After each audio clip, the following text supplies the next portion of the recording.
Ang pelikula ay nagsimula kay Carly at Mark, na nagkakilala sa party na kaagad nagbardagulan. Pagkalipas ng ilang linggo, sila ay nasa isang seryosong relasyon na at si Carly ay lubos na masaya. Si Carly, na isang abogado, hindi niya alam na si Mark ay kasal sa isang madaldal na babae na nagngangalang Kate. Tumawag si Kate para ipaalam na pupuntahan siya sa trabaho, ngunit hindi pumayag si Mark at siya ay uuwi ng maaga para magsama silang kumain sa labas. Gumawa naman ng dahilan si Mark para hindi makapunta sa date nila Carly, na sinabi niya na may sira ang tubo sa kusina at kailangan niya ng tubero sa kanyang bahay. Nagalit si Carly sa maikling abiso na ito, at nakipagtalo siya kay Mark. Pumunta ng mag-isa sa restaurant si Carly kung saan naghihintay ang kanyang ama na si Frank.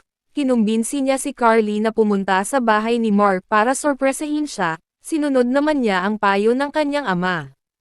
Naglakad siya papunta sa bahay ni Mark na suot ang sexing uniforme ng tubero. Pumatok siya sa pinto at sinalubong siya ni Kate, na nagpapakilala sa sarili bilang asawa ni Mark. Nagulat at natulala si Carly, napaatras siya hanggang napatid at natambak. Agad siyang umalis dahil sa kahihiyan, habang si Kate ay naguguluhan sa nangyari. Kinabukasan, galit si Carly na pumasok sa kanyang opisina at pinunit ang mga bulaklak na iniwan ni Mark para sa kanya. Kalaunan ay binisita si Carly ng isang naguguluhan na si Kate. Tinanong niya si Carly kung boyfriend niya si Mark. Umamin naman si Carly at pinaliwanag na hindi niya alam na may asawa na si Mark.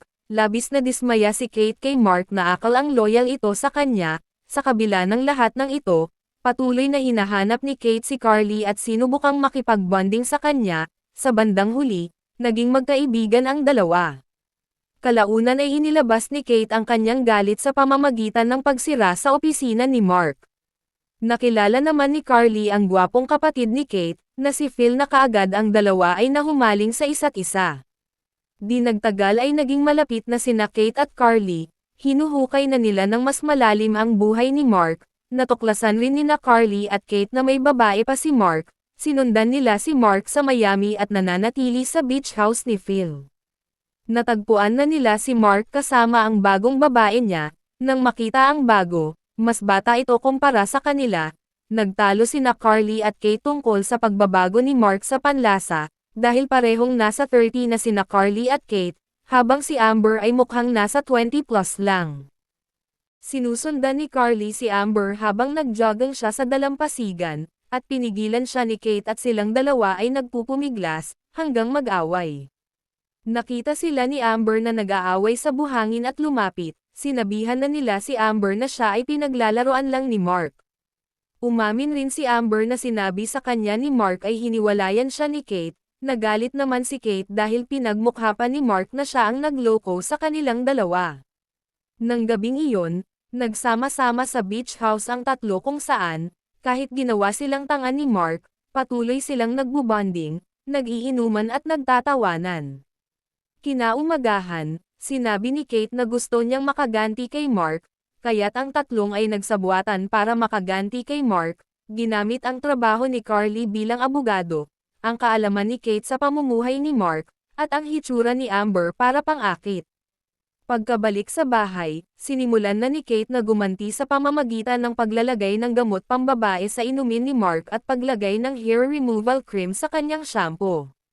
Nakipagkita rin si Carly kay Mark para mag-date. Nilagyan niya ng gamot ng tiyan ang kanyang inumin, pagkatapos ay nadudumi na si Mark sa kanyang pantalon, at nagkaroon ng paputok na pagtatae sa banyo. Naging mas komplikado ang mga bagay nang isama ni Mark si Kate para sa isang romantikong hapunan kasama ang kanyang kasosyo sa negosyo na si Nick. Ipinakita ni Carly at Amber kay Kate ang isang listahan ng mga kumpanya kung saan si Mark ay kinulimbat ang mga pera. Sa bahay, umuwi si Mark at may pinapirma na papeles kay Kate, at may planong pumunta sa Bahamas para sa business trip. Agad na pinaalam niya ito kay Carly. Kinabukasan, nasa Bahamas na ang tatlo. Pinakita naman ni Carly ang papel kung saan binanggit na si Kate bilang CEO ng kumpanya na ginawa ni Mark, at kung malalaman ang pangloloko ni Mark sa mga negosyante, si Kate ay ang unang huhulihin dahil siya ang nakapirma sa mga papeles. Dahil sa GPS na nilagay ni Kate kay Mark, Nakita nila sa isang hotel si Mark kung saan may kasama siyang isa pang batang babae, na dinadala niya sa bangko kung saan niya itinatago ang kanyang pera na nakuha mula sa mga investor. Sa araw na iyon, inihagis ni Kate ang kanyang singsing sa karagatan, at nagdesisyon na mag-divorce kay Mark. Umupo naman ang tatlo sa dalampasigan, para pag-isipan ang susunod na hakbang kung paano kunin ang pera na kinuha ni Mark. Dahil kasal naman sila Mark at Kate, at abogado si Carly, ginawan niya ng paraan para makuha ito at ilagay sa bangko ni Kate, pagkatapos ay dinala siya sa bangko para i-transfer ito sa kanya. Sa sumunod na araw, pinapunta si Mark sa law firm ni Carly para sa isang pulong. Dinala siya ni Lydia na sekretarya ni Carly sa conference room, kung saan nakaharap ni Mark ang legal na asawa niya at ang dalawang kalaguyo niya. Nagulat si Mark nang makita ang tatlo. Lalabas na sana siya nang nilock ni Lydia ang pinto. Wala nang nagawa si Mark kundi harapin ang tatlo. Kaagad na sinabi ni Kate na gusto niya ng diborsyo, ngunit tumanggi si Mark. Humingi ng tawad si Mark at pinapangako na magbabago siya. Hindi na naniwala si Kate sa kanya. Ipinakita ni Carly kay Mark ang papel kung saan zero balance na ang kanyang bangko. Inamin ni Kate na ibinalik niya ang lahat ng pera sa mga nalinlang na kumpanya ni Mark. Kinuha naman ni Kate ang kalahati ng pera galing kay Mark dahil mag-asawa sila. Dumating naman si Nick, ang mayamang investor, kung saan binigay ni Kate ang kinuhang pera ni Mark. Nagalit si Mark at nagwala dahil para sa kanya pera niya yon. Lumakad sa harapan ng salamin si Mark na naging sanhi ng kanyang pagdugo ng ilong niya. Tiningnan niya sa computer at nakitang sarado ang kanyang mga bank account.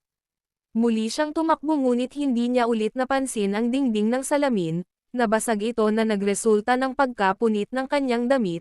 Lumabas siya ng gusali at nakita niyang hinuli ang kanyang sasakyan dahil sa illegal parking. Sumisigaw siya sa galit. Dumating naman ang ama ni Carly at sinuntok si Mark sa mukha. Nagkita ang mga babae sa huling pagkakataon at nag-celebrate sa kanilang pagkakaibigan at nangakong hindi na makikipag-date sa parehong lalaki.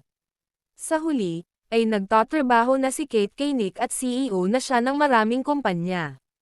Naging mag-asawa sina Carly at Phil at buntis na rin siya, habang si Amber, ay boyfriend na ang ama ni Carly at ang dalawa ay naglakbay sa iba't ibang lugar. At dyan nagtatapos ang ating pelikula. Maraming salamat po sa panonood. Huwag kalimutang mag-subscribe para malaman ang susunod kong upload dito sa Taco Recap.